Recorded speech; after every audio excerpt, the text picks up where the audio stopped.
Hello, ladies and gentlemen. It's a pleasure to meet you all. Individuals may think that a woman cannot become the most important person in the U.S. history, but I'm here to prove you all wrong. My name is Martha Washington. I was born in Chestnut Grove, Plantation, Virginia, and I had lived my life from 1731 to 1802. I am the most important person in the U.S. history because I spent half of the Revolutionary War at the front, and I was a military spouse, and I helped manage my husband's estate while he was gone. Let's talk about the first point. I spent half of the Revolutionary War at the front. During 1775, I received a letter from my husband that he had become the commander of the American military forces for the Revolutionary War.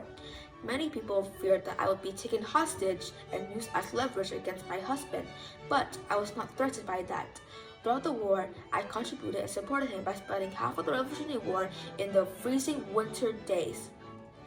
Although the winter camp was considered a very dangerous place because there were a lot of diseases, and I still decided to support him and stay by his side and leave my home during the winter season. I was playing the role of a military spouse. By endangering my own life, I meant to the menace of the world. I cared and sacrificed for the troops as if they were my own children. Because of this and many other reasons, I was known as the nation's first lady. For my second point, you can know from my previous words that while I was playing the role of a military spouse, being a military spouse was not a piece of cake. I was relatively busy and my time was occupied with all sorts of tasks. For example, I transcribed George Washington's letter, I knitted for the soldiers and visited hospitals. I had more responsibility than any of the other wives, and I even became the general's closest sounding board and confidant. I was comforted and reassured and checked the wounded soldiers. I managed the food and essentially ran George Washington's headquarters and provided social activities to brighten the moody days, boosting the morale of the campaign. Additionally, in October 1780, I donated $20,000 or 6,000 pounds to the campaign to provide a source of clothing to the soldiers. Serving a military spouse was not my cup of tea, but as you can see, I was way further than just a military spouse. I acted as my husband George Washington's secretary and representative, and my prime objective was to support him as I could. Without me, the campaign wouldn't be as strong and confident. Lastly, I was in charge of George Washington's estate while as the First Lady. You might think that I had plenty of time to spend when I went back home. However, when traveling back to Mount Vernon, I had to manage the estate that my husband had left behind for war. Me and Ludwig Washington controlled Mount Vernon throughout the war. During the mid-May in 1789, I became the First Lady. I temporarily moved to the capital and I was responsible for managing the presidential household and supervised the domestic affair at Mount Vernon at a distance. Each day I was expected to dress formally, greet visitors, and make calls on social members of societies.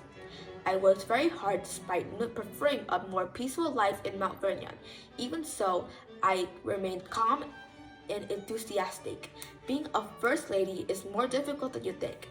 While having a high status can give you more benefits, a life as a first lady is not always drinking tea. I had to greet guests every day while managing the presidential household and organize the activities at Mount Vernon. A number of people would think that I, Martha Washington, only got famous because of my husband, George Washington. It can be a part that I got famous by that, but after all, I have shown evidence that I can be the best person in the early U.S. history, that I'm more than just a first lady. For example, without me, the estate would be a dangerous disaster because nobody would be managing it. And it would most definitely fall down due to the lack of leadership and people wouldn't know what to do without orders. Besides this, I also want to help the common good. I've decided to make a plan to lend a helping hand to the orphanage. I had to think of a plan that is effective but does not have much required to do. And I finally have a plan.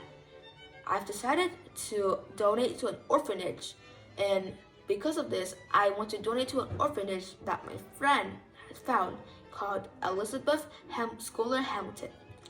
and my plan is to donate to an orphanage and provide them with a lot of supplies and resources, and again, promote the children with my high status. The impact that this will make is give the children a higher chance of getting adopted for a better family and a higher chance in life. And as people can say, this is like a method of work smarter, not harder. Moreover, I am quite busy as I am the First Lady. I cannot always run an orphanage. To conclude, I've stayed at the front during the Revolutionary War, and I've traveled through dangerous territory to support my partner George Washington, and I became a military spouse and served to help the troops, as well as donating money to provide resources for soldiers and help manage my husband's estate while he was gone. I hope all of this can end up as I am the best and most important person in the early U.S. history. Thank you for listening.